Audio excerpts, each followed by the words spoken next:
Did you just say yes?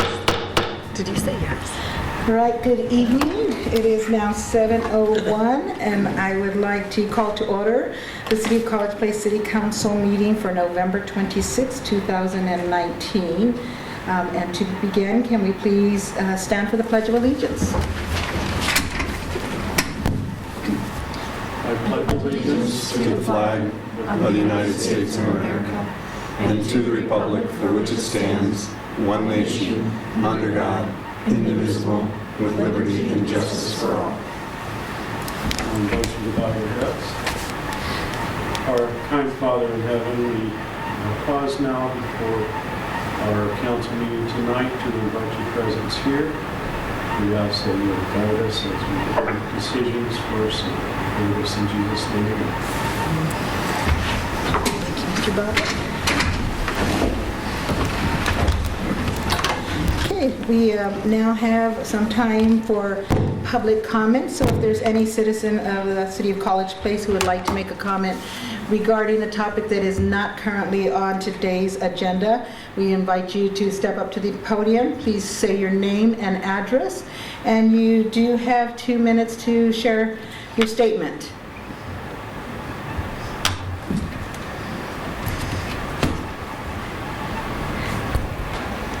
Good evening, Council, and happy Thanksgiving. I am Rhonda Gould. I'm the Executive Director for the County Library District, and I would just like to give you a very brief update on where we stand with the library project here in College Place. We are 2 or 3 items on a lease away from signing a lease with Meadowbrook Plaza in the inland cellular space. So hopefully we will be signing a lease Monday morning, first thing, and then immediately starting to renovate the space, which I think the renovation has already started to some degree, but we're very close on signing the lease, so I just wanted to let you all know that. Okay. Great work. Thank you. Anticipating being open, very soft open, March 1st, if all goes well, and otherwise, more than likely, April 1st. Okay. So, thank you. Thank you. Oh, and also, we have our City of College Place open house scheduled at Plaza for Sunday afternoon, December 8th at 1 o'clock. It's 1 to 3 p.m. So everyone is invited. Thank you. Thank you. All right, do we have anyone else that would like to make a comment? To please stand at the podium, state your name and address. All right, seeing none, the public comment period is now closed. Okay, we are moving on to the consent agenda, which includes, needs to have approval for the agenda for November 26th, which is today, the council minutes from November 12th, the Emergency Medical Service Data Submission Agreement from Chief Winter, Utilities and Transportation Commission and Youth Advisory Commission appointment confirmations, the check register for October 2019 and financial reports by Mr. Carlton, and also to please excuse the absence of council members Peterson, Selby, and Nyhagen. I'll move to approve the consent agenda. Second. We have a first and second. Are there any discussions or questions? All right, nothing further. Let's vote. All in favor of approving the consent agenda as is, please say aye. Aye. Any opposed? All right, the ayes have it. The motion is carried and adopted. Next, we have no presentation, so it's time for public hearings period. We have Mr. Rizzatello, who's going to discuss the 2020 to 2025 capital facilities plan. Thank you. Okay, thank you. Went over this several times past couple months, but per essentially Title 35A in the RCWs, there needs to be a public hearing to qualify the capital facilities plan, so that's it. Capital facilities plan really is a wish list of items that the city hopes to accomplish in the next 6 years, trying to identify the various types of revenues to fund the projects and then essentially rank out the projects in order. Estimated timelines are associated to each project, but much like it's been around here last couple of years, projects move up or down based upon the various grant funds we identify. So the priority projects for next year to keep in mind is really as follows. So the Southwest College Place wastewater trunk line and lift station, that's about $5.5 million in wastewater. We're still working with private sector partners and then through various grant programs to essentially try to do a public-private partnership on that.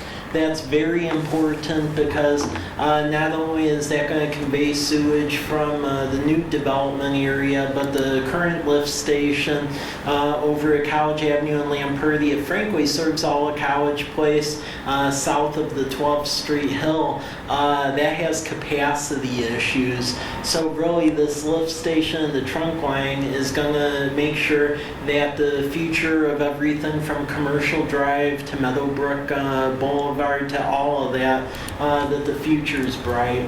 Well number 1 and number 2, which has been referred to well number 4 and 6 to eliminate confusion, that will be wrapping up next year as well, so that's just an estimate essentially where we're remaining to wrap it up. The Christ Community Fellowship, well, our game plan for that is we have the request for proposal out essentially for well house improvements, and we are aiming to have that well online by the summer, and then the additional well they're drilling right now off of Whitman Drive, but that's taken longer because of just ground issues. Wastewater treatment plant, beginning that project, that's a multiple phase project over a number of years. First tranche is about $2.5 million, and that's to establish a design, do a general sewer plan, and then figure out a game plan for construction. Lamperti Meadowbrook, I have some exciting news on the latter portion of it. So Lamperti, if you recall, we had the grant funds this year, however bids came back really high, so we end up delaying it until next year because Transportation Improvement Board has a rule that if it goes over a certain percentage they won't cover a difference, so we would have been out that additional money. What we just found out today though is that if you remember last year we didn't get the Meadowbrook portion. We did put in a grant application for that this year, arguing that since we're doing Lamperti, Meadowbrook's in the same area, give us money to do both. We did get that grant now, so both projects are funded to resurface that through Transportation Improvement Board. Wait, I have a question. Yeah. Is that at the higher bid prices, or we just have the The 619 is going to still be low? 619 is still the engineer's estimate. Okay. Our belief as far as Lamperti goes is we're going to get that request for proposal out on the street basically in January to try to get the low price, because the problem is that the last time, by the time it got out, it was later summer and all contractors aren't hungry for work. Okay. So Great. yeah. 4 bikes, if you recall, that was funded by Transportation Improvement Board. That would continue the cycle track down 4th from Davis to College Avenue, but the real benefit of it is that it would actually fund the pedestrian street light treatment that you see along College Avenue, except it'd go all the way down 4th Street, and that grant actually has authorization where, depending on how the bids come back, if there's money left over, we can actually continue the street lighting down Academy Way. That was written where that's an allowable use, depending on how bids come back. Central College Place sidewalks, that was funded by Community Development Block Grant. We'll begin the final engineering design contract out shortly, and then the idea with that is go to construction in the summer. Right-of-way's all been acquired because that was donated by the university, so we're good there. And then Lions Park renovation, I would say this this isn't going to happen this year, but 2020 is like the year of fundraising for this. So we've received various funding from the Sherwood Trust, class of 2013, and then commitments from several other nonprofits to assist with this on various elements, including the Noon Rotary and other groups. The total for Lions Park is about $2 million. The dedicated funding stream we have for this is that REIT 2 bucket of money, and we've just been putting that money away to build up to actually do the full-scale renovation. And that will include the splash pad, the walking path, dealing with the pond. We put in a grant for that. So the idea is that Lions Park, we would to do everything we can to get the money that we need, so by the time 2021 hits, we can just do a full-out reconstruction of it. So those really are the key projects. You can see the respective set-aside amounts with 2020 versus 6-year.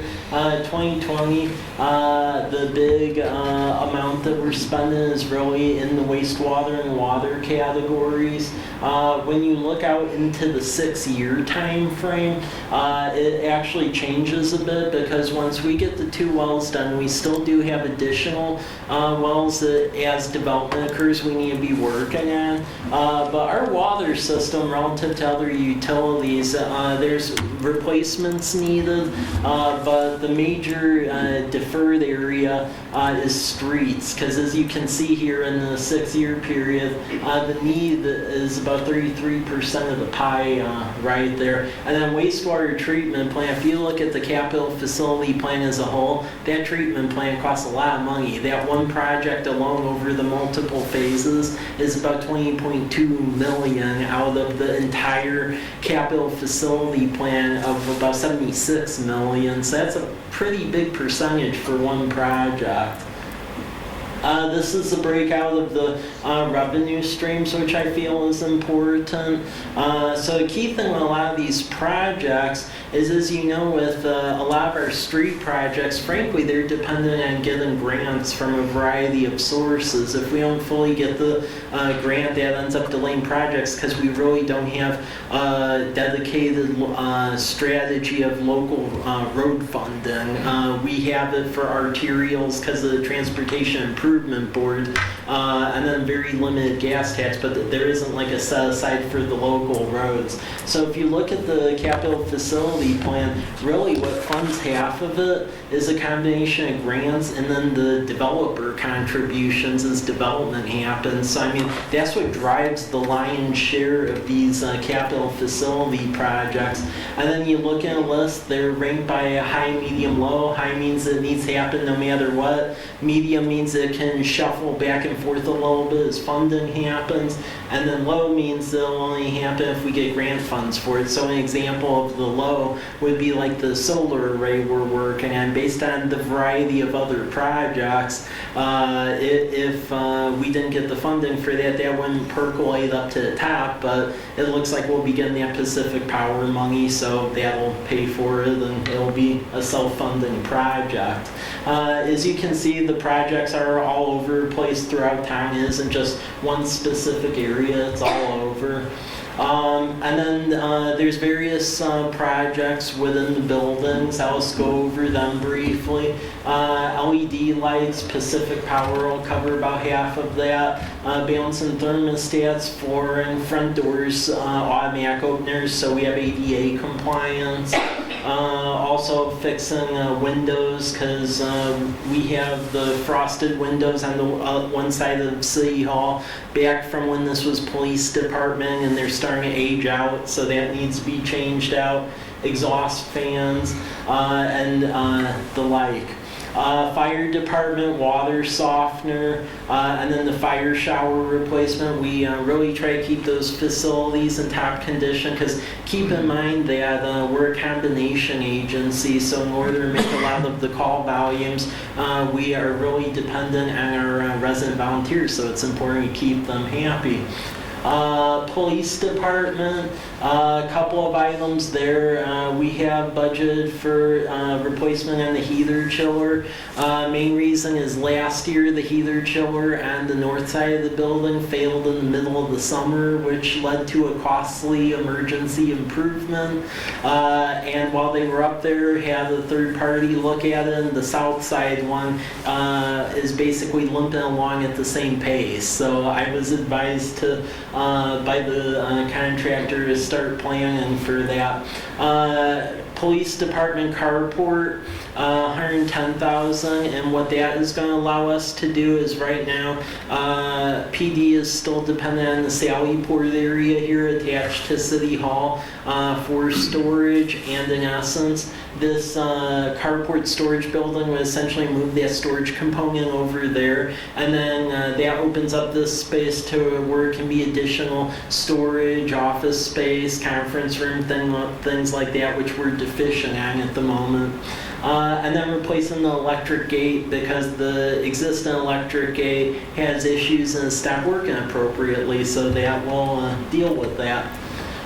Infrastructure, Lions Park, discussed that already. I'm going to go through this briefly just so it doesn't take long, but just keep in mind estimates here, picture here, map here, and then how we pay for it here.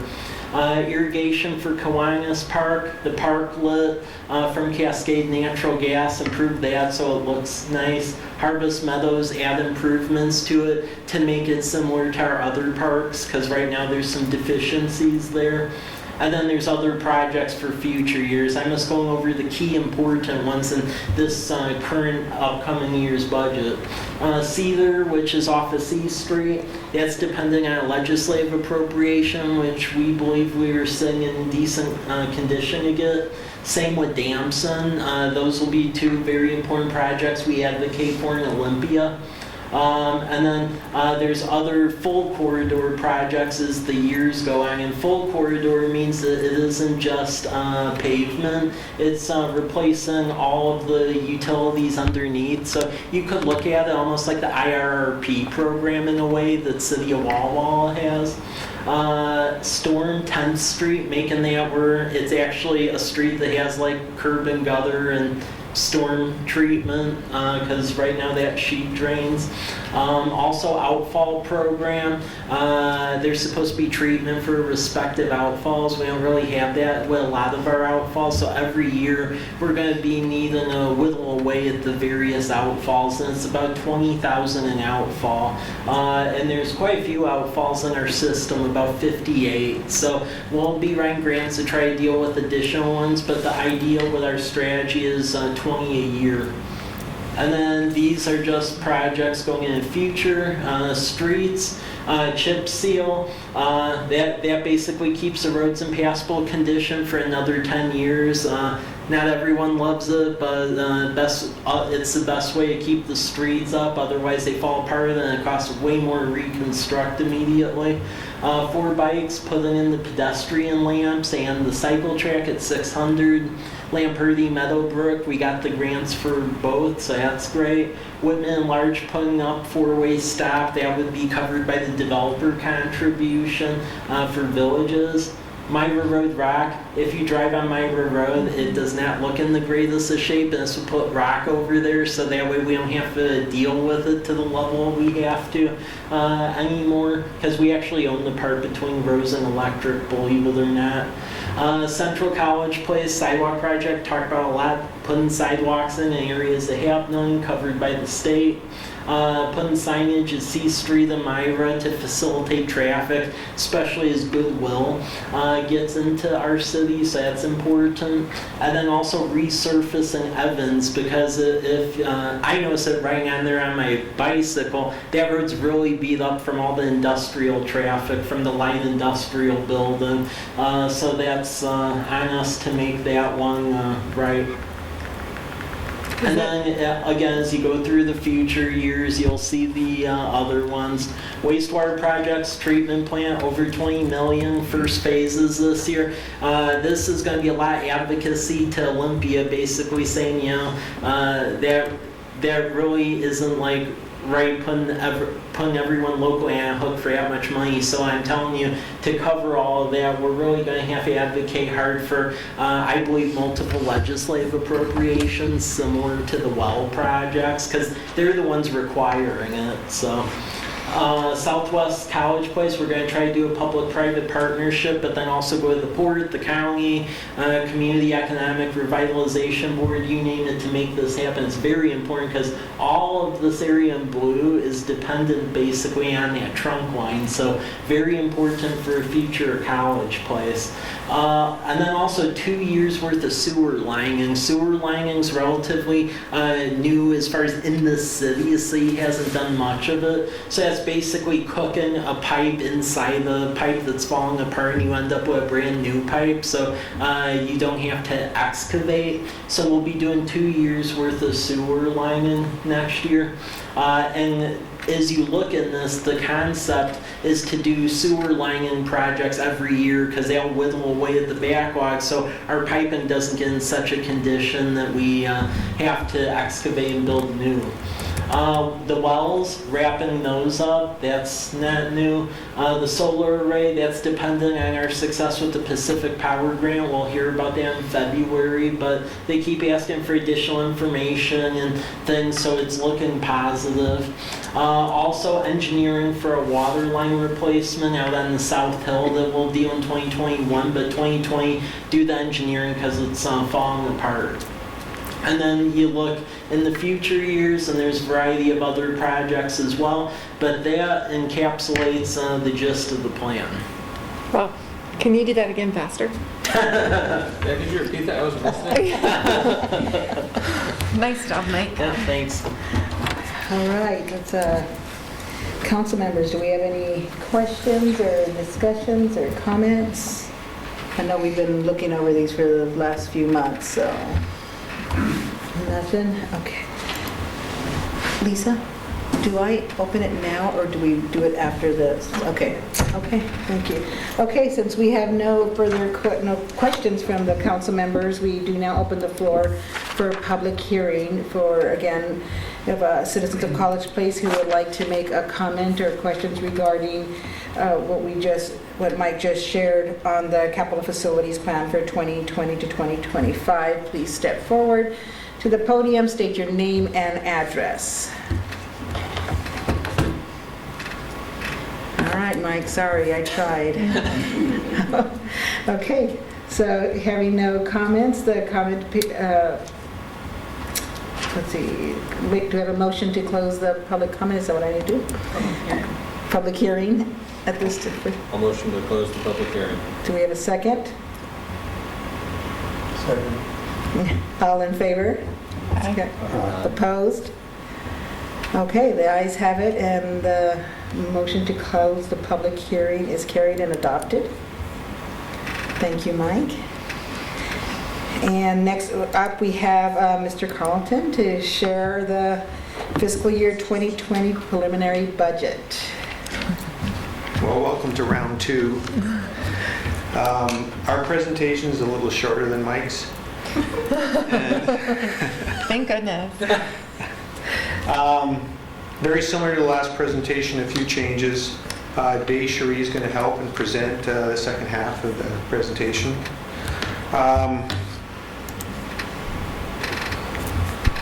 So based on the last workshop we had, there was some items that had to be clarified. We have completed all the interfund transfers. That was a big item that was missing in the workshop. We have updated the rate models so we know our utility rates will be sufficient to supply the necessary revenues. Mike and I met with all the department heads and reviewed line by line all the costs within the operating funds to ensure that, you know, we're saving some money and getting the best bang for the buck. And all the data has been updated in BIAS, and that's complete. We finished up pretty much this morning on getting everything in, and since then we have found a couple things that we will need to correct before the final budget. Nothing material, but just some cleaning up of BIAS accounts. So this is where we stand on the budget right now, beginning balance of just over 14 million, revenues of 35 million, expenditures pretty much the same, but we have a slight drawdown on the total fund balances of $158,000, which is about 1% of the total budgeted amount, so not too bad. If you have any questions as we're going through this. This is the status of our funds. We do have, we notice, there is a deficit in the current expense. We have definitely increasing costs in wages, general costs in maintaining the facilities, and increases in wage costs, and that's where we sit. I mean, going forward, it's not a sustainable thing, but we'll definitely have to work at it to see if we can not spend as much in budgeted line items.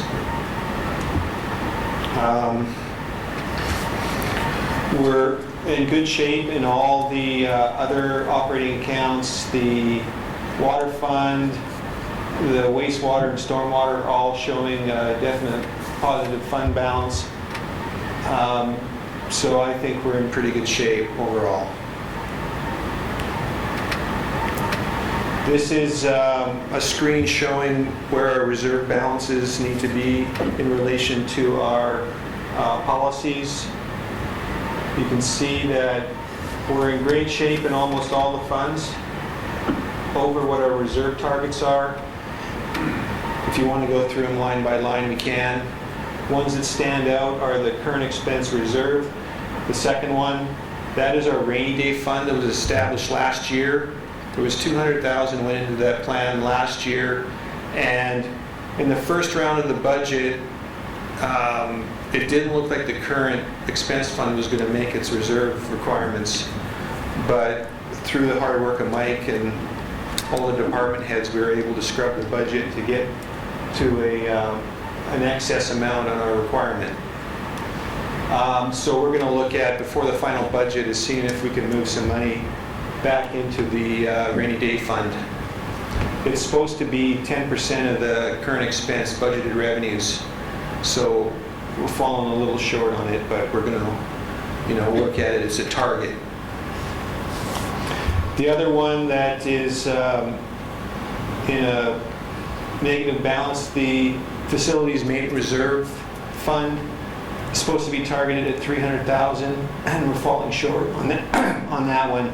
That again is also just a target, and upon my review of the last 5 years, it's only meant to target one of the 5 years.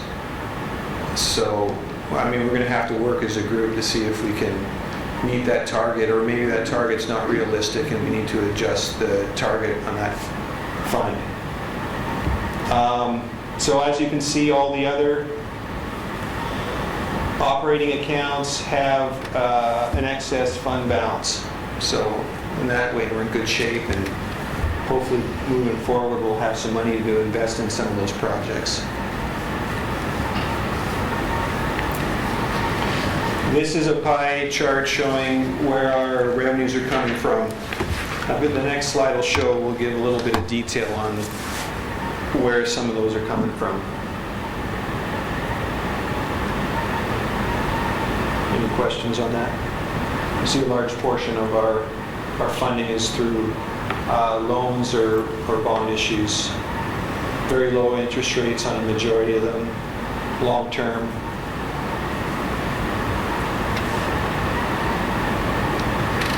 The operating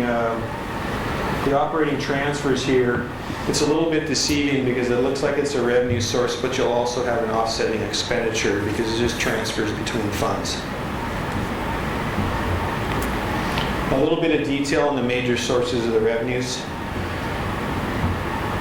You can see that loans and bonds constitute just under $11 million in source of funds for us, and you can see the breakdown where the larger amounts are coming from.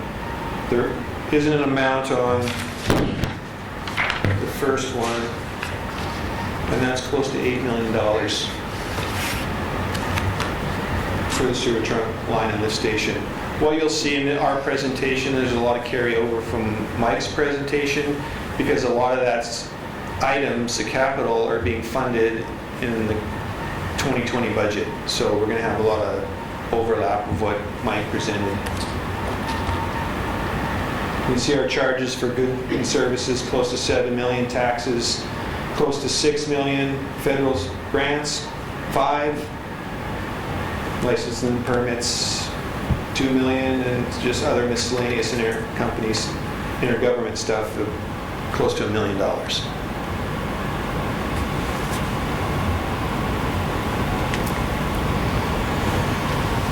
Here's a quick slide. I had this in the prior presentation showing our source of grant money. This one's totaling close to $6 million. If you see in the prior slide, it's coming in at just under $5 million. That's what's budgeted for next year, and the grants are what's potential.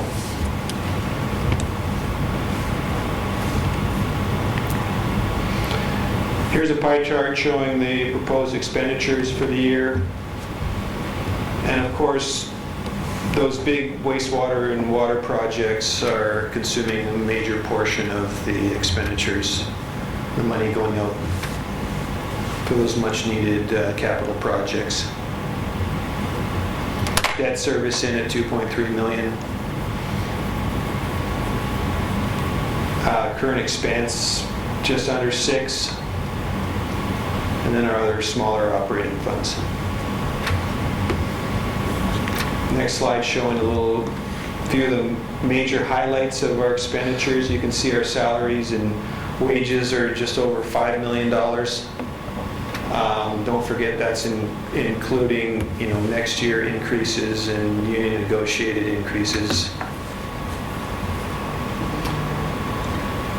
There is $1.2 million in the CH2M water treatment plant operating costs, and then we have our capital items, which mirror Mike's presentation.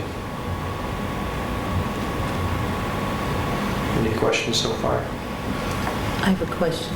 Can you help us understand a few things?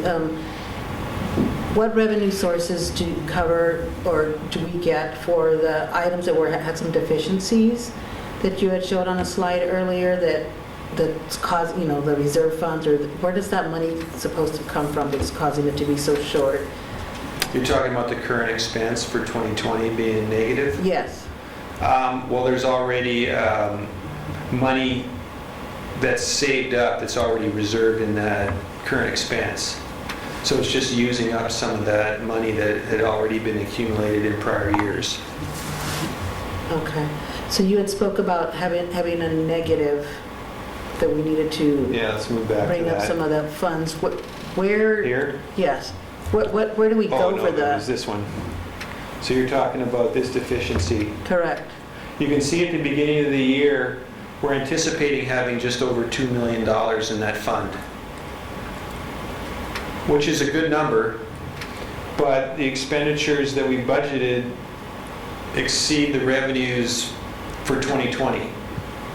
So that just reduces the amount of money. So if you had your bank account and you had $100,000 in there, and then throughout the year you only ended up with 80, then just depends on how much money you want to have in there. But what's that revenue source? So the revenue of 6 million, 7 million?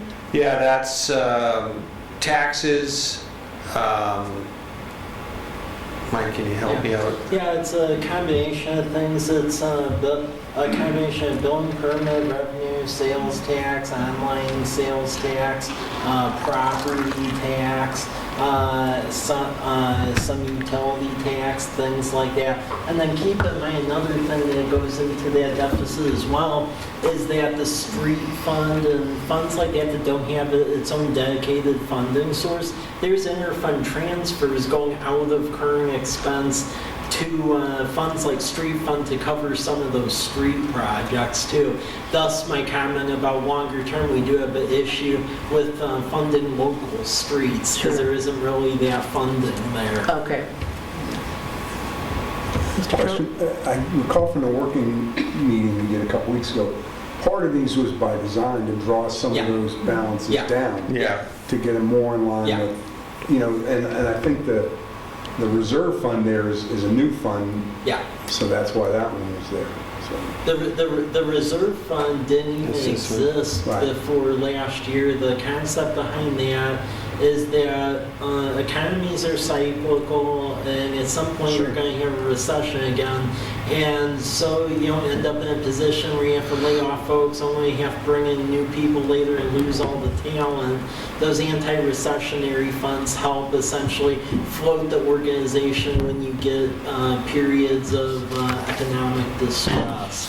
so in conclusion, what that would mean is that total, that net deficit of 157 was more to draw down these funds than it was a gap in funding.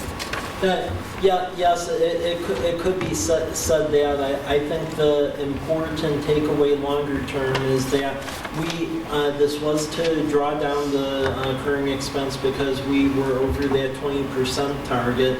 The thing to keep in mind though, looking at the capital facility plan, is that there is no long-term funding to fix our local roads. So, I mean, luckily we have this right now, but it is going to get to a point where there's going to have to be decisions made at some point. Luckily, we aren't there yet, but I just want to put that on the table. Because recurring expense, the thing is facilities maintenance, technology reserve fund, the street fund, and then a lot of the general fund type debt funds. Those are all end up being interfund transfers out of the current expense. So. Yeah, so the current expense basically funds those projects, especially Got it. the technology reserve, the employee benefit reserve, the street fund, are all funded straight through current expense. Okay. Well, we need to increase some commerce over here. Try Okay. it. Yeah, I know. Thank you. Yeah, it's a challenge to deal with variable costs when you pretty much have a fixed revenue source in those areas, and that's the challenge that we face.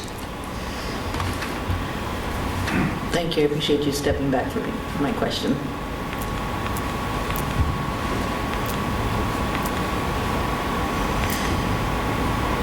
So this is the last slide we were on, and we were just touching base on the capital, but that's what's incorporated into the budget for this year under all those projects. With various funding sources, either through grants or TIB loans or whatever other method we can get the lowest rate. This slide's showing you where we stand on the 2020 budget for staffing requirements. Currently in the budget, we have 48 and a half budgeted FTEs. If you don't remember what FTE stands for, full-time equivalent. Jeez. So this year, we're looking at adding one deputy clerk, a water utility 2 worker, 1 firefighter, and a part-time police records clerk. And that's all incorporated into the budget we're seeing. One item about the firefighter position. So keep in mind that as we start the basic life support ambulance, that we basically have 1.5 positions funded out of that. We filled the half has been the phantom position. We weren't getting enough revenue to cover the other half, actually hire a full. And since we celebrate our year anniversary of providing the basic life support ambulance service, we now qualify for that ground emergency medical transport money from the state that was described at the workshop. So the idea is that once we get that money from GEMT, they'll cover the other half, and then thus you have the new firefighter position. Okay, perfect.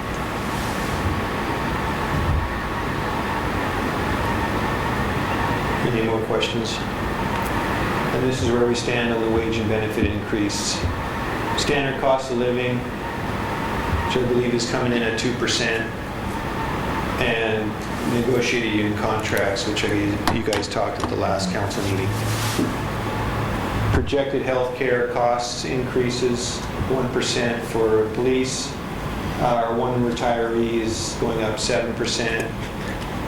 And everyone else, there's no increase next year in our benefit plan. One comment also is that we have this one retiree under the LIFO 1 that we're anticipating a considerable expense next year. We have in the budget $100,000 to fund his medical costs. And just to explain a little bit of difference between LEF 1 and LEF 2. So LEF 1 was basically city employees prior to like the 1980s or so forth qualified for LEF 1, in which any additional expense over like Medicaid or things like that, it's the city's responsibility to bear. So cities that have historically had larger departments that have aged out over time, they actually have significant liabilities in this LEF 1 arena. We have one person LEF 1. Since the 80s, they created that LEF 2 program where essentially it establishes caps. So luckily, with the exception of that one employee, everyone else is either in LEF 2 or what's in the respective union contracts, and all of that has caps, so you aren't exposed as much. That LEF 1 program was a historical program. So. Wow. So maybe that cost won't happen, but we wanted to provide for it. And that's the end of my portion of the presentation. Any additional questions? Any questions? And I'll pass off to Desiree. Okay, I apologize, I'm sick, so thankfully Mike went over a majority of my part of it, so I will be quick. So this is just a breakdown of the cavity facility budget, which I think Mike actually had in his slide. The next couple of slides will go into it more.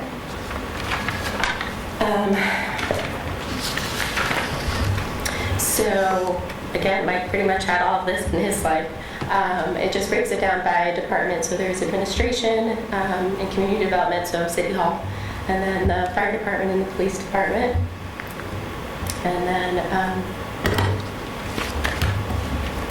the Parks Department, majority of that is putting away for the Lions Park renovation. Streets has quite a few projects going on. Like Mike said, we found out today that we got the Meadowbrook grant. And then Damson and Cedars dependent still on the passage of I-976. And then the sidewalks grant. We also applied for a grant from TIB, but we did not get that, and we found that out as well today.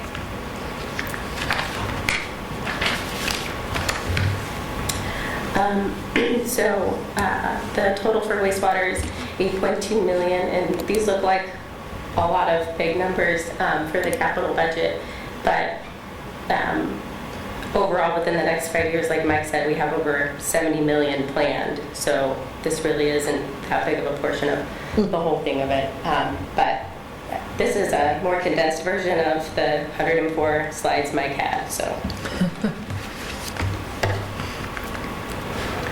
This is the ER&R budget. So there's not too much. There was more last year than there was, or in 2019 than we have budgeted for 2020. There's some in fire, which the main would be the water tender vehicle. A little bit in the police. That includes the leasing of the new vehicles for the police department. And then just some for public works as well. And then these are the 2020 department goals, which I believe was in the presentation at the workshop. But for administration, it's just to continue with the economic growth and the additional programs like the youth rec program and the microbusiness assistance program that aligns with our strategic goals.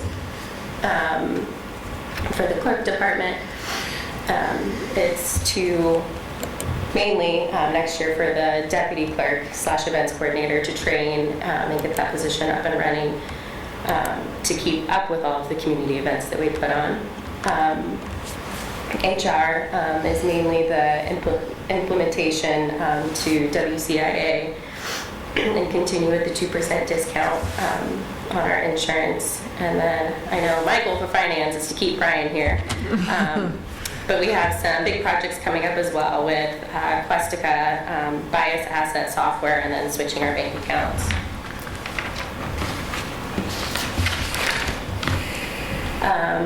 Community development, just continuing to streamline their processes to be more efficient. Engineering, keeping up with all of the different contracts that they manage. Police is finally fully staffed once they have their 2 newest recruits come back from academy in April. Like Mike just mentioned, the GEMT program for fire, so once we get revenue in for that, that'll help offset the costs. And then for Public Works, it's wrapping up the wells projects and all of the other Public Works projects that were previously mentioned. And then this is the proposed utility billing rates. I believe this was in the workshop as well, but Brian updated all of the rate studies and was able to finalize the water rate. So last year it went up 9%. This year, for 2020, it's only going to go up 5%. We didn't have a resolution for water going into 2020, so we were going to just do 9%, but he was able to get it down to just 5%. And then stormwater and wastewater are set by the resolutions that are at the bottom of the screen. So for the next steps, we've got council workshop on the 3rd.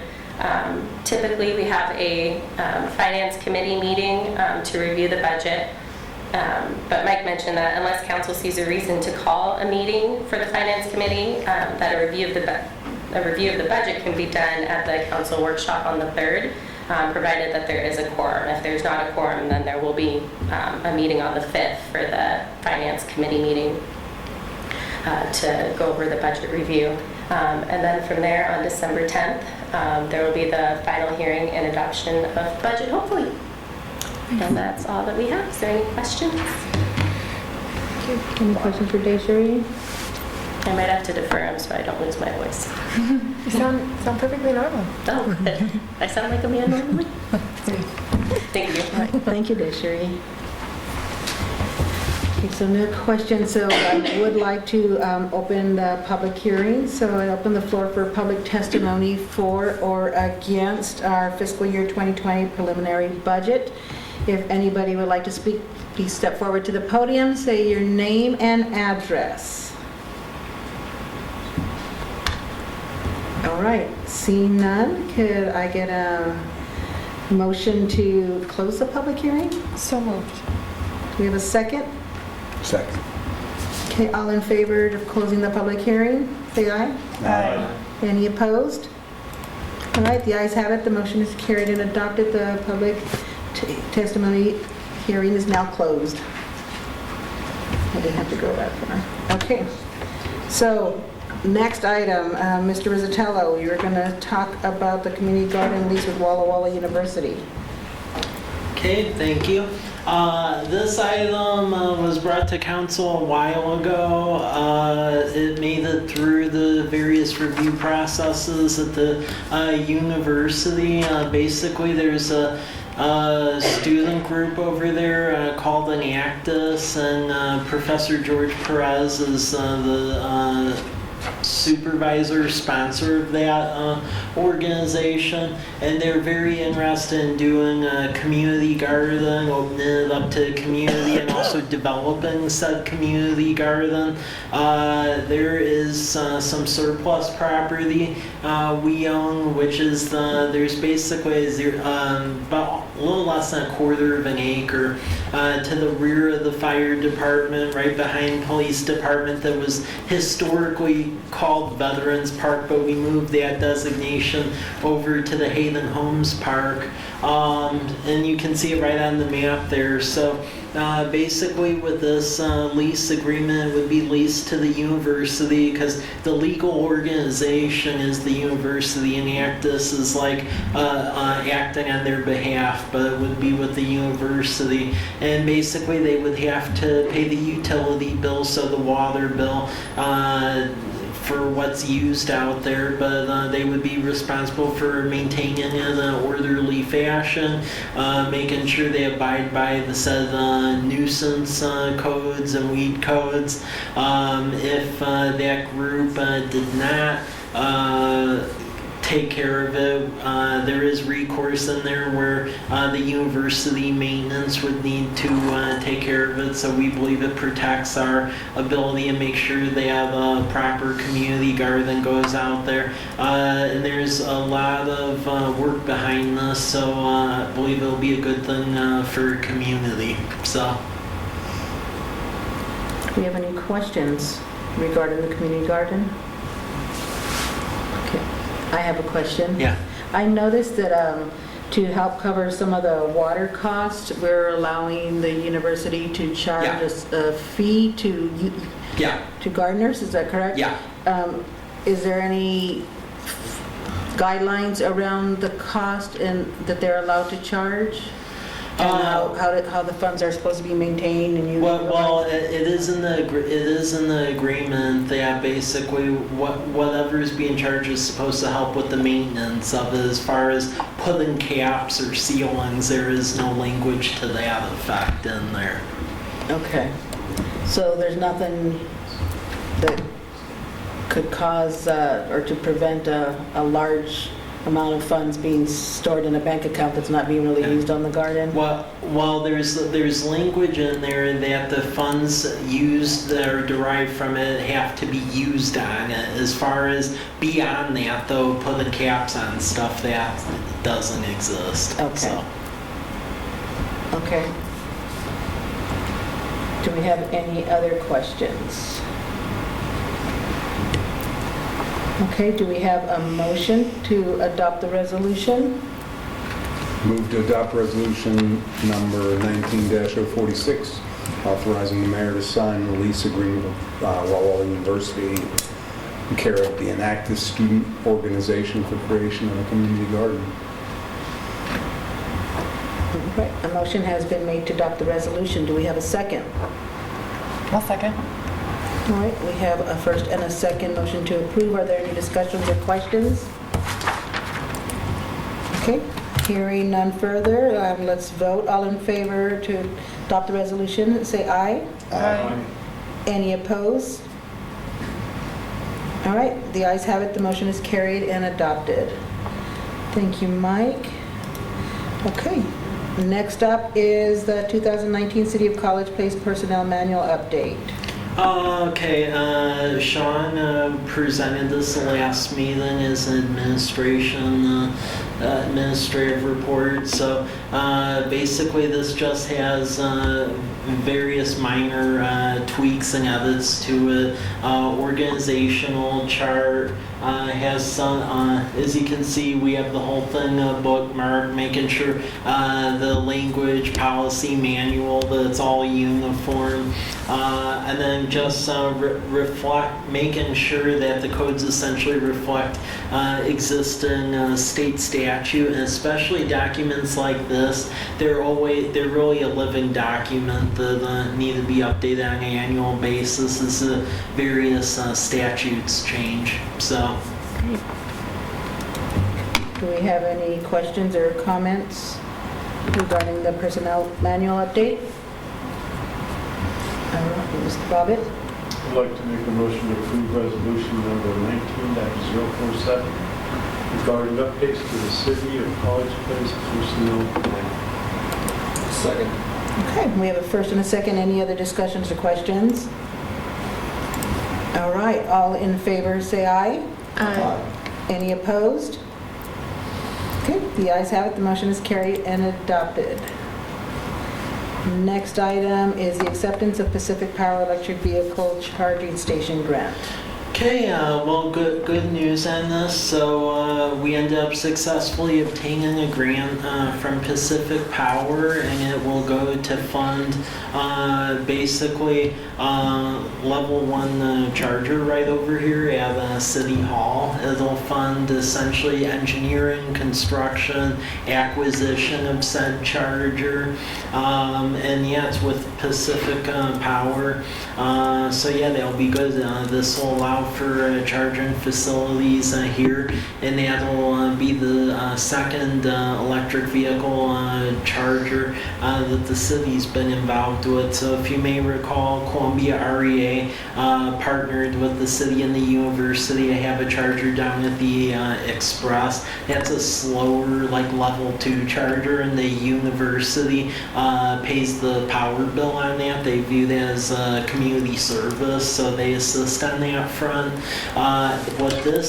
What we would be looking at with this unit is a charge point type unit, and a lot of people have electric vehicles have an account with this charge point, and they have maps that have like where all these chargers are all over the country, and basically you log onto it with an app on your phone and then just charge your vehicle. And with those quicker chargers, you can have a fully charged vehicle in about 30 minutes. So the one down at the gas station, that's like if you're here half a day and you don't mind your car sitting there for a little bit, but this one would be quicker. We fully own the infrastructure there, or are we renting it in some form, or? Oh, you mean the infrastructure? I mean for right out here. Oh, for right out here, that unit we would end up owning outright. Okay, does it generate any revenue for us, or? That charge point unit, but what it would end up doing, because it's all inclusive, so charge point would end up covering essentially maintenance costs and stuff like that. It offsets it, so that way we don't have to deal with it, and they would cover all the maintenance and things of that sort. The thing is, looking at cities that have done that for the amount of headache it takes to actually do all the maintenance in-house and so forth, it really doesn't make sense to do it that way. It makes more sense to try to find an all-inclusive contract where anything that falls apart with is borne by the provider of the said unit. So. Can I just ask a clarification question? So Yeah. you're saying that there should be no cost to the city Yeah. as well as no revenue from it? Yeah. But it does offer a convenient Yeah. place for citizens to be able to use their Exactly. charging or visitors when they're in town?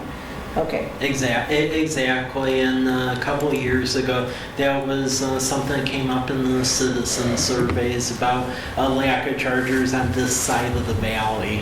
So. With that in mind, I'll motion to approve resolution number 19-048, which adopts Pacific Power Electric Vehicle Charging Station Grant. Second. All right, we have a first and a second motion to approve Resolution 19048. Any further questions or discussion items? Okay, hearing none, all in favor say aye. Aye. Any opposed? All right, the ayes have it and the motion is carried and adopted. I would say that earlier at a meeting today, when it was mentioned that we have, that we'll be having the ribbon cutting of the first ones, somebody said, kudos, and it's about time somebody over here did something about it and is moving forward. So thank you for working on that, Mike. It's a good thing for College Place. All right, so next is a resolution to support Department of Natural Resources Community Engagement and Planning Grant. Okay, thank you. So, as you know, a lot of our projects having to deal with like trees, arbor, things like that, we try to get grants for, because historically we haven't done a lot of stuff internally as far as a lot of arbor projects. So our Tree City designation through Arbor Day Foundation, it allows us access to a small bucket of grants from State Department of Natural Resources. What they've done in the last couple of years is that they divvied up the bucket into 2 grant programs. So you're going to see 2 resolutions of support for respective grants we're putting in for. This first one is actually for the acquisition of trees for Veterans Park out at the Homestead subdivision, because if you go out there, it's a decent looking park, but the problem is that there's actually no trees out there at all. So, and there's irrigation out there, but there isn't trees out there. So this would help with the tree side of things. And I've gotten various letters of support from Lions Club, Rotary, the school district, others to help in this endeavor as far as planting, but it would be about 20 trees in and around the park. So, so altogether, this grant would be roughly around $15,000 if received. So this is just resolution of support. There'll be others putting in for the grant, but we need to put in for it soon. So. Okay, any questions or comments? Trees are a good thing. All right, do we have a motion to approve resolution number 19049?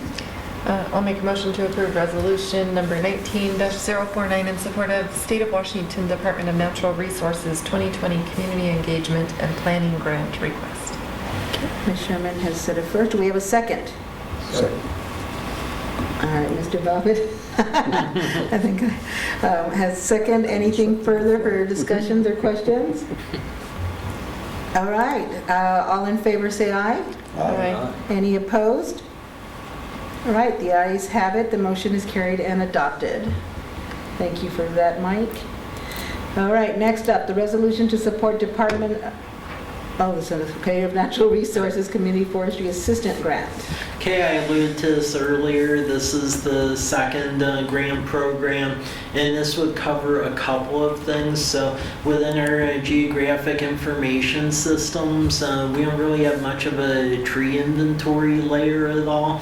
So this would essentially help pay for, in turn, to locate the respective trees, and this would be in our city parks, of which there's 4, but then also arterial roadway rights-of-way, so that's about roughly 12 miles or so, and then create like a urban forestry management plan for like what trees are needed, things of that sort. So the grant request is for just shy of about $20,000, and the idea, if we get this, is over time to really try to build like a database similar to what like Walla Walla has in their mapping system, or in their road rights of way. It actually has like all the trees within the public rights of way where you can look up diameter, condition, what it is, yeah, that's just a general idea. This year, if we get it, would deal with arterials and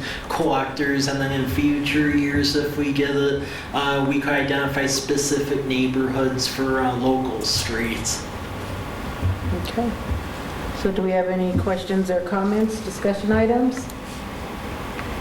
All right, do we have a motion to approve resolution number 19050? Move to approve resolution number 19051, which the city council accepts. Oh, I'm sorry, I'm on the wrong one. Motion to approve resolution number 19050 in support of State Washington Department of Natural Resources 2020 Community Forestry Assistant Grant request. I'll second. We have a first and a second. Any other questions? All right, all in favor say aye. Aye. Any opposed? The ayes have it. The motion is carried and adopted. All right, next, and then I think you get to rest for a little bit, is Department of Health Consolidation Feasibility Study Grant. Okay, this grant essentially helps with conducting feasibility studies for waters and irrigation systems. And it really encourages them to consolidate. So as you all may or may not know, College Place does not provide the potable drinking water to the entire city. So there's actually 2 other areas that are covered by different irrigation districts. So there's an area basically to the northwest of College Avenue and Whitman Drive, but then it also covers like the Davis Academy Way neighborhood area over there. That's Irrigation District 14. But then the other irrigation district is the Green Tank Irrigation District, and that serves an area roughly bounded by Myra Road to the east, College Avenue to the west, C Street to the south, and Wallula to the north.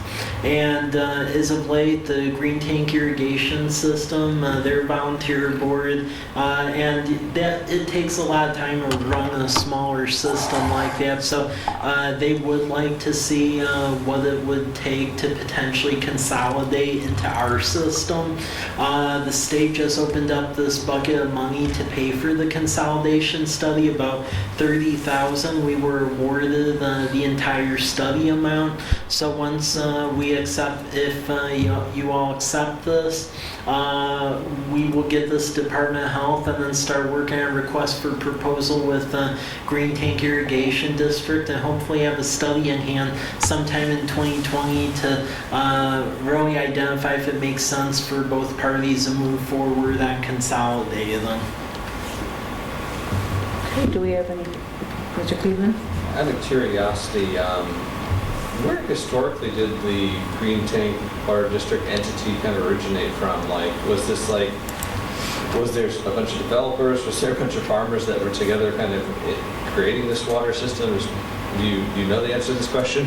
Well, I mean, keep in mind over time that College Place grew. So back when College Place was established, it was really from Walla Walla University area to a little bit going toward 12th Street, and then basically Bade Avenue over to Date Street, and that was College Place. So what is College Place now was not always College Place. So Upward Green Tank Irrigation District was, back when it was founded, that was basically like onion farms and stuff like that. That wasn't a city, and it just happened to be that over time we basically encroached upon it, and about 75% of their coverage area is actually in the city of College Place now.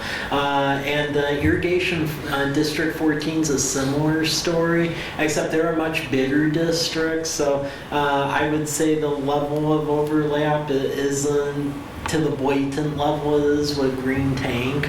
But with Green Tank, I mean, a majority of their coverage area is in the city. The only area that isn't are those respective homes along Wallula, as you're heading from Rose Street west toward Ghost. So. Mr. Trout? So if I understand correctly, this is going to be a study to evaluate the efficacy of consolidating. Yeah. If there was a significant liability that the community couldn't cover, Yeah. the odds are we'd say no. Exactly, and keep in mind, I mean, another option to this as well is if there is a significant liability in Green Tank, still wanted to be absolved. Another way they could pay for it, and either way it would have to be a vote on Green Tank's part, because if this was a water district, cities could actually force it to basically merge, but because it's an irrigation district, it's like a weird quirk in water law. So even if it's fully within a city, you can't make them consolidate, so it would have to be a popular vote. And if there is a very big liability, a local improvement district could always be formed where they could vote upon themselves, basically tax themselves to fix the remainder of their system. But the thing is right now we don't know those answers because we don't have a study that says what's broken and what isn't. They do have 2 wells though, so that's a benefit. So. But this motion doesn't carry with it No. an obligation? or No. No, this would just say we're okay studying it, and then there'll be, eventually it'll come before you, the contract to hire an engineer, and then to do the report, and then at that point in time, once the report's done, it's figuring out does it make sense or not. And even if both parties agree that it makes sense, that still starts a long road, because in order to consolidate, they would actually have to run a popular vote. So, What happens to the citizens or the people from that district or irrigation district that are not within city limits? What happens to them? well, as far as that remainder, I mean, the city can take over that. Basically, the entire system, that would have to be identified in the study. How do you treat those folks? Is it because you're taking the system and whatever value the wells are, does that counteract what you would, like, let's say if you would charge like out of the city rate, or does it not? Those are all answers that the study will identify, which right now we don't know. Any other questions? All right. Mr. Cleveland?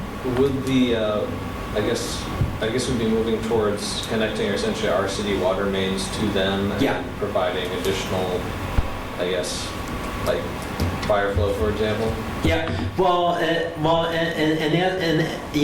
and that's the really quirky part about this entire thing right now. So Rose Street is a shining example of that. So a lot of the businesses that are along Rose Street from Ira Road over toward Damson, they actually have a bill from us for fire flow because Green Tank can't really provide the fire flow. But then the potable water side of it, Green Tank serves. So there's actually like dual and water mains on Rose Street. So I mean that's why longer term, when you're talking about duplication of efforts, the cost of maintaining a water line, having dual and water lines doesn't really make a whole lot of sense. Yeah. Interesting. Anything else? All right. Do we have a motion to approve resolution number 19051? I'll make a motion to approve resolution number 19-051, in which the city council accepts the grant from the Department of Health and permits the city administrator to execute the grant agreement. Do we have a first? Do we have a second motion? I'll second. Okay, great. Thank you, Ms. Sherman. Do we have any other questions? All right. All in favor say aye. Aye. Any opposed? All right, the ayes have it, and the motion is carried and adopted. Thank you, Mike. All right, next up is the fiscal year 2020 Lodging Tax Advisory Commission recommendations. Ms. Marisol? Hi. Well, so in September, we published a request for proposals for the lodging tax funds, and the Lodging Tax Advisory Committee met on the 7th and reviewed. We had quite a discussion. We did. I was on that, chairs that committee, so we had a lot of discussion about the applications and what we want to use these kinds of funds for. And in the end, the committee did recommend funding all 3 requests. We had only received 3 requests, and they did recommend funding all 3 requests at the amount that they asked for. Great. Okay. Do we have any questions, comments? All right. Do we have a motion to accept recommendations from the Lodging Tax Advisory Commission? It's a lot of reading, Michael. You do it. Come on, get some energy. I motion to accept recommendations from the Lodging Tax Advisory Commission and provide the following funding in the fiscal year 2020 budget: $6,000 towards College Place Freedom Festival, $1,600 towards an advertisement and Visit Walla Walla publication, $2,000 towards programming for Fort Walla Walla Museum / Walla Walla Valley Historical Society. All right, we have a motion. Do we have a second? I'll second. All right, thank you, Ms. Sherman, appreciate that. All right, all in favor say aye. Aye. Any opposed? All right, the ayes have it, the motion is carried and adopted. All right, last item is supplemental drinking water, state revolving fund. Okay, this item is going to look familiar to you all because you passed it the last time. However, new information came to our attention that we felt we needed to act. So if you all recall last go around, we told you all that basically we could go for $300,000 per each project and that half of it was forgivable. Since that time, Department of Health, they contacted Robert Gordon and they were like, hey, if there's remaining cost to that project, you actually could put in essentially for what's left over and half of it would be forgivable. And keep in mind, if we did this route, the interest rate on this is much cheaper than essentially the interest rate we have on that bond we floated to help pay the local share. So in essence, we could accelerate some of those payments earlier and then lower what's left over on that bond issuance, because this money is basically floating at between like 1 and 1.5%, and then also with request and the additional money, half of it would be forgivable, which definitely piqued our interest. So if you all approve this, we very quickly are going to send this out tomorrow because it's due tomorrow. So yeah. All right, makes fiscal sense. Do we have any other questions or comments? Free money. Yeah. All right, do we have a motion to approve Resolution 19052? I'll make a motion to approve resolution number 19-052, authorizing staff to apply for and the mayor to execute the supplemental DWSRF loan agreements related to the water system consolidation and the well number 2 relocation projects for amounts not to exceed $3 million for each project, or a total of $6 million. Second. All right, we have a first and we second. All in favor, say aye. Aye. Any opposed? All right, the ayes have it, the motion is carried and adopted. Thank you, Mike, it just makes good money sense. Yeah. Okay, let's see, so next we have some administrative reports and informational reports for the council that you should have received in your packets. Nothing needs to be discussed. Any other, Well, it's am I missing something? It's Oh, yes, administrative administrative report, I'm sorry, okay. informational. The capital facility plan. So capital facility plan, I'm not going to go over that again. Went over it pretty long at the hearing, so just read it. If you have questions, let me know. It's going to go for approval the next business meeting in December. So. Okay, sorry, I just heard my phone ring, sorry. Do we have any questions or comments on that? Oh, I'm getting to that. Because All there right. should be equipment replacement and then this. Oh, Yeah, because I thought that there were. I thought it. Okay, Mike, next up is a 2020-2025 equipment replacement plan. Okay, so from equipment replacement plan standpoint, nothing has really changed in that. I could do. It's slowing down. Yeah. Too many things up at once. Okay. Well, I'll just go over. I've looked at this enough where I pretty much remember it, sadly. In the equipment replacement plan, it covers same 6-year timeline as capital facility plan. The salient points of it is continuing the police vehicle leasing for fire department. It's getting them a water tender because the current one is like circa mid-70s.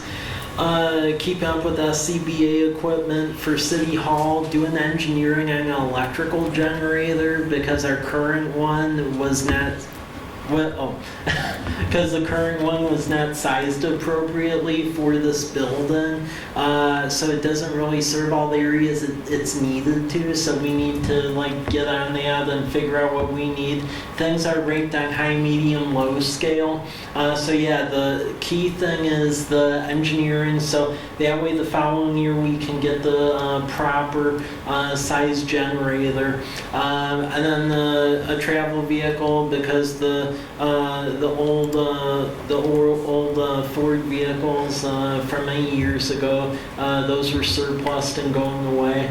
Fire department, I mentioned it, water tender, turnouts, SCBA's, police department, the vehicle, and then essentially stormwater division, longer term, figuring out the whole Vector issue is key.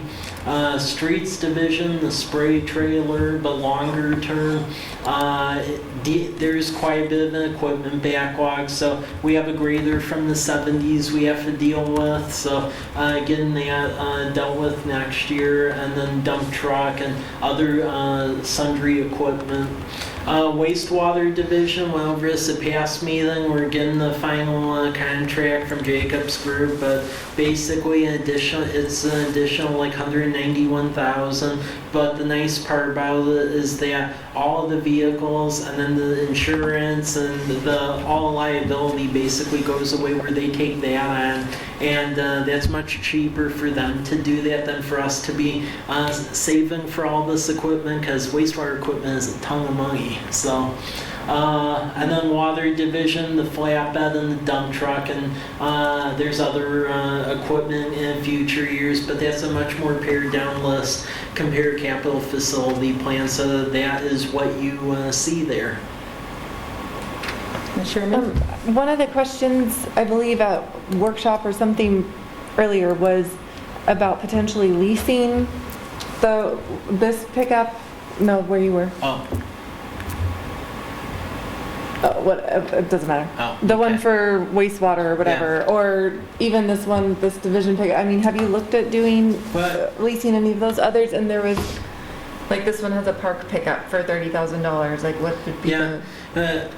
We have taken initial looks at the other equipment. It doesn't really make as much sense where the payback isn't like it is with the... But like just pickups is what I'm... where it is with the police vehicles, and where it does make sense, and we are looking into it, is like, for instance, is we have to replace the fire engine and the ambulance, because some of the packages they have with the providers there, it actually does look like it'll make sense, but there's a lot more homework that luckily none of those purchases have to be made this year, so we have, yeah, I know, so we have the time to wait for those providers to crunch numbers and truly see what the nuts and bolts are of that. Regardless though, that all-inclusive contract with wastewater operator Jacobs Group, that's going to save a lot of money, even from a liability side, because otherwise you have to insure all that, and wastewater stuff's expensive. So leasing a truck for that, whatever was on the later slide toward the end, that one. Yeah. That one doesn't make sense? No, no, from the initial information that I have gotten from the providers, it did not make sense. The only other ones where it does make sense on the pricing that has come across my desk is when we get into the discussion about fire engines, apparatus. It seems like the bigger emergency response equipment you can get good deals on with leasing, but with the public works stuff, it's definitely not as lucrative. Okay. So, thanks. Yeah. Okay. Any other questions or comments on that? Okay, moving on to the information technology plan.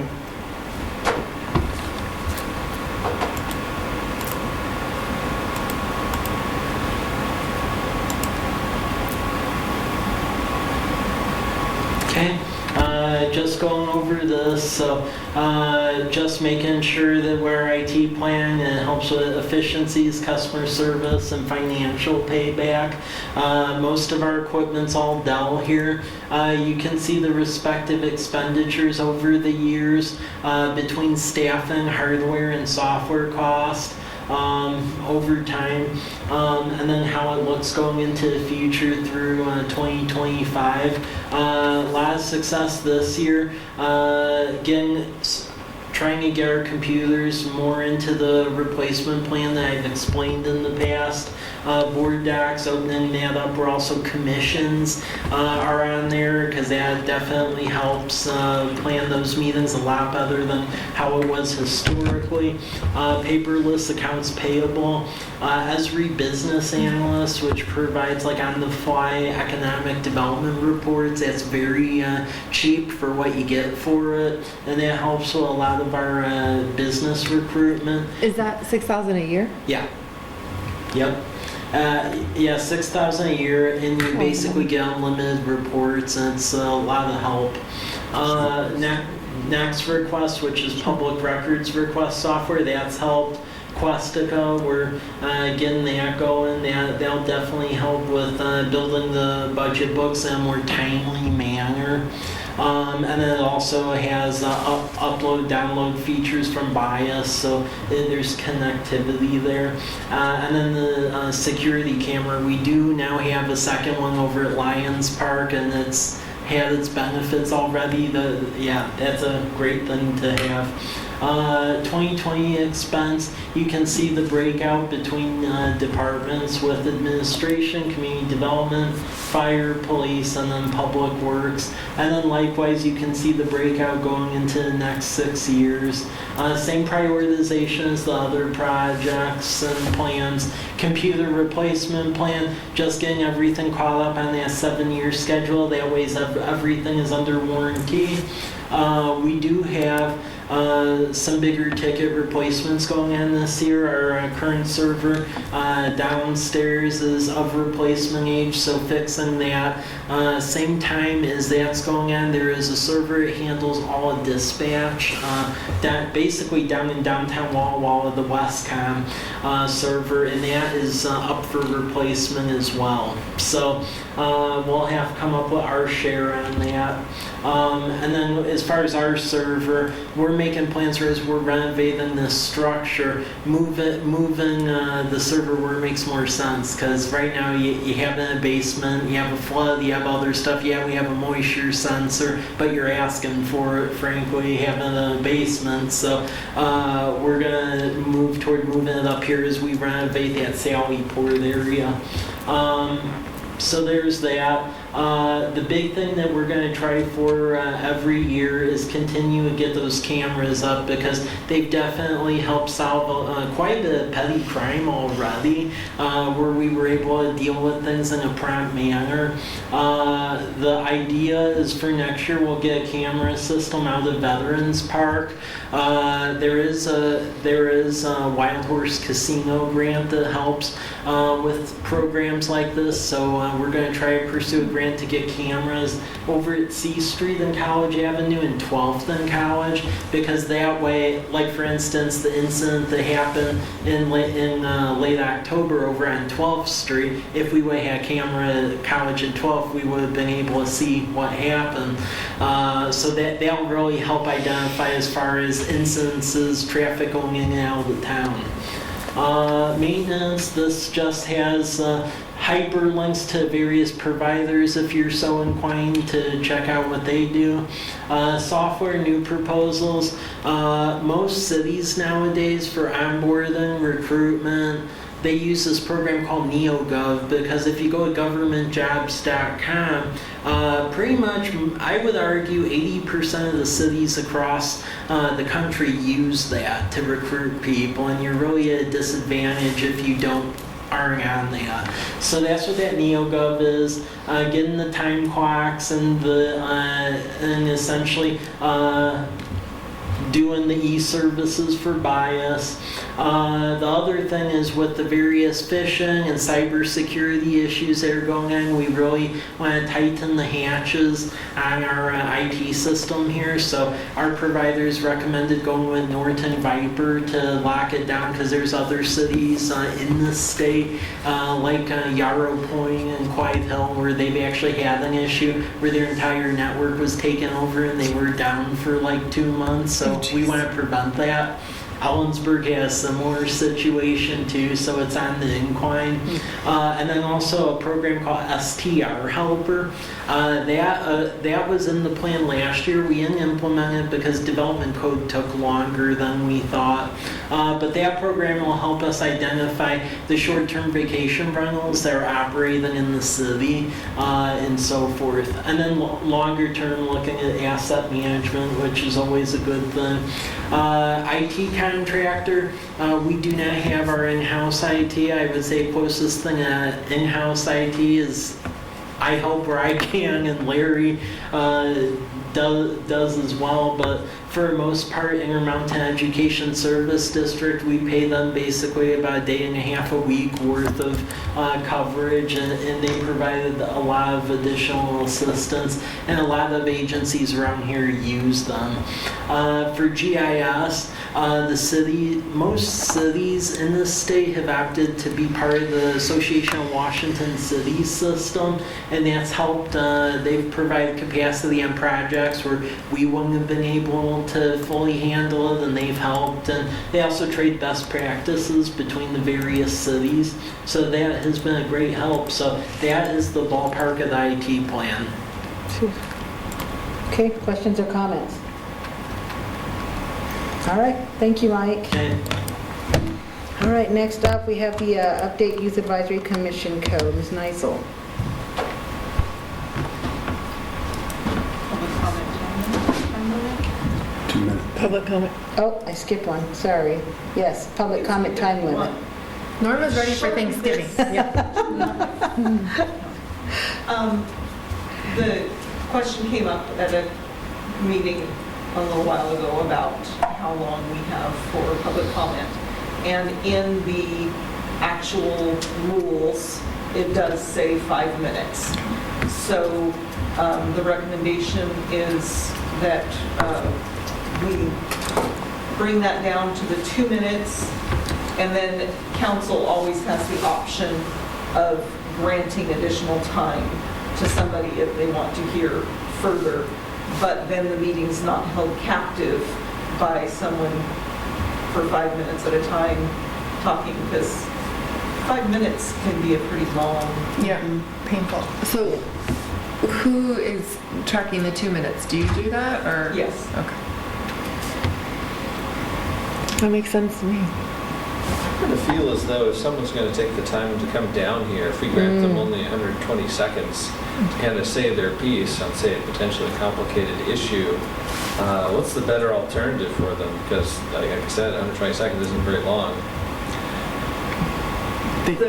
Well, council always has the option to grant more time. True. On the other hand,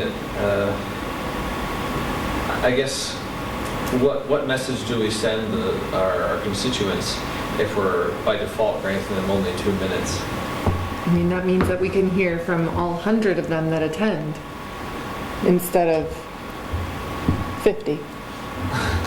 Yeah, I did look at other 2 cities, minute time and limit is pretty standard. Yeah. it It's is. really standard. And I think that's because, I mean, unlike here, a lot of cities have a lot of people who, you know, the public comment, you can come up and say anything. So we don't have that issue now. But there are cities where people just stand in line to come up and take their 5 minutes of time if that's what's given. And so, on those It's not- situations where you feel like the person has justification in speaking about a concerning issue, then the council as a whole has an opportunity to grant them more time. Yeah, how does that work? How do we grant them more time? We all have to nod and say, yeah, go on, or one person can, or Norma can? Yeah. Probably a motion. And then, like, do we say, like, if we're in executive session, we have to announce how much longer they have? So, yeah, we'll grant this person another 30 seconds, or? What are the procedures for that? Yeah. You get the 5 minutes. Right. Are there procedures on this? I can look into it. That would be good. There's not anything specific that I know of, but Okay. can certainly look into that. Yeah, If you or want what other something- people are doing if you want a successfully. process written into it, then That I might can- be useful, I can do that. if we need one.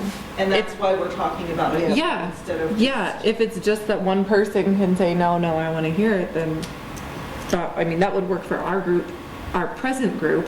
But it might not work for a future. Exactly.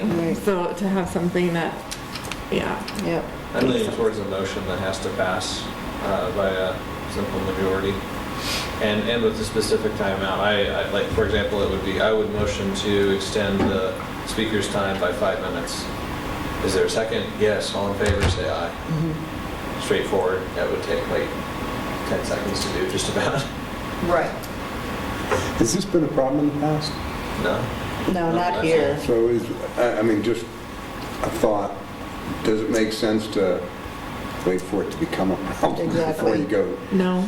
Well, I'm kind of with you on this. I mean- Now there's something out there that says, I'm not going to say arbitrarily, but without a lot of justification. One of my first meetings, we had a very unhappy citizen here, very sternly speaking to us, it was more than sternly, and threatening us and doing all of these things. And that would have been really nice So to that's say. why I So we asked. did have that, Hasn't we don't been a have it problem. every single It sounds time. like it has been a problem. We at don't times have it in the every past. single time for sure, but I mean, for some of these issues, that was a very, obviously, hot button issue for her and for her property. And so that would, yeah, she was I'm very all in upset. favor if it's been a problem in the past and you guys feel It that way. doesn't hurt us. I'll go along. If it hasn't been, I'd wait until it is. Looking towards leaving it for 5 minutes right now. Well, I would hope a shorter time limit would cause them to really focus on their statement and what needs to be said, Yeah. and not spend time, Pontificate. just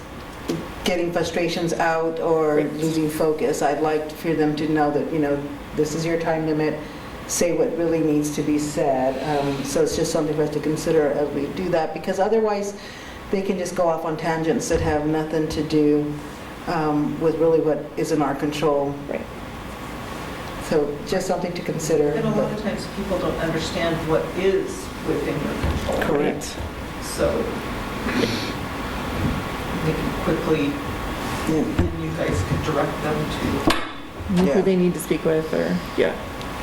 Help reduce tension and escalations of tensions. I don't see that we really have an issue other than what Heather described. There are sometimes, we aren't people that are always really efficient at getting up and prioritizing their time and getting to the point.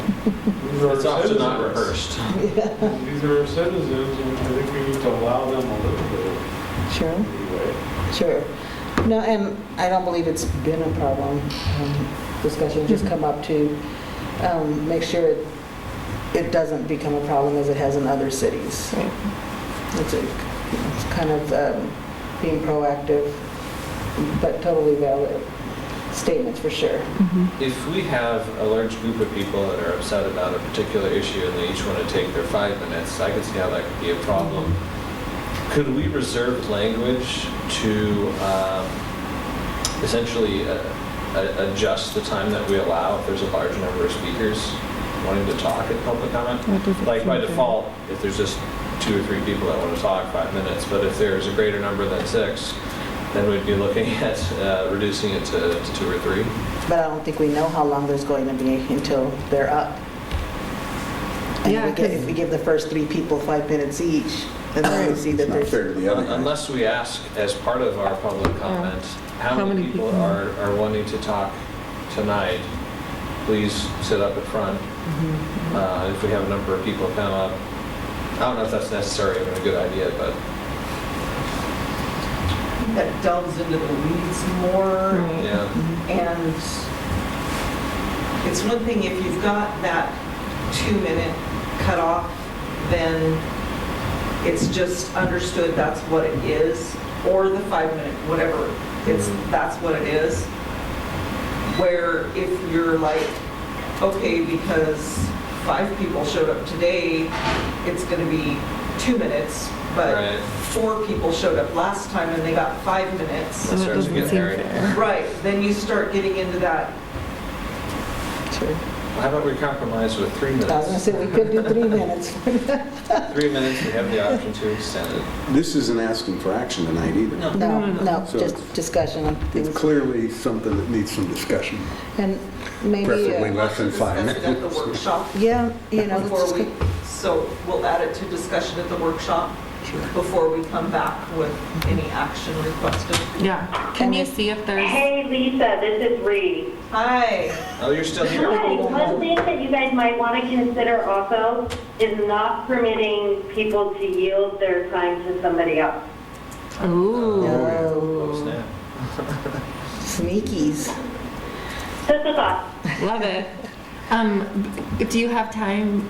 Oh no, the workshop's in a week to like look up if other people have like I policy have on a- granting time. I have a resource I can reach out to. Dang. Okay, cool.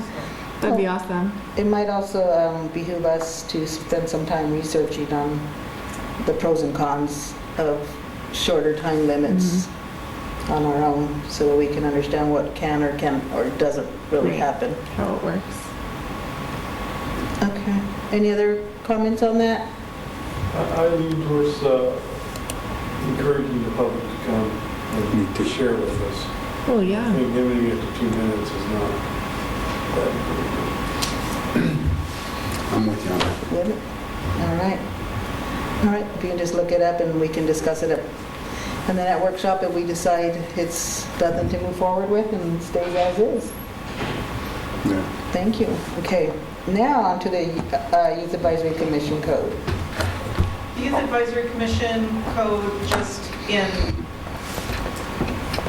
when the code was originally written, obviously it was establishing the Youth Advisory Code, and the meetings were set that they were supposed to have a meeting at least once a month, every single month. Well, when you've got students, it obviously isn't working that way. So this is just some minor changes in order to make the code itself work better with a student's schedule.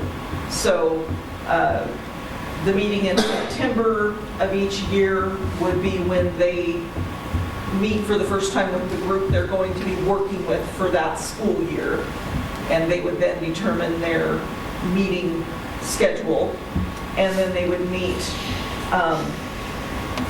September, October, November, not meet in December because that's holiday time, and then meet back up again January, February, March, April, and May. But no summer meetings and no holiday December. meeting. That makes sense. Makes sense. So, other than that, couple changes were changed his and her to their, but, and then just a little bit of language to change so that at least once during the 8 active months instead of at least once a month. So, Great. I liked it. Sounds good. Any questions or comments about that? so I plan on bringing that forward Yeah, sounds reasonable. Sounds at the smart. next meeting. Okay. Okay, and now you do have your informational reports, and although we have one dedicated listener here, Ms. Beckline, I'd like to congratulate you on your appointment on the Utilities and Transportation Commission. Thank you for applying and for your interest in participating in your city. All right. Anything else good to the order? No? All right. Can we have a motion to adjourn the meeting? Motion. Do we have a second? Second. All right. We have a first and a second to adjourn the meeting.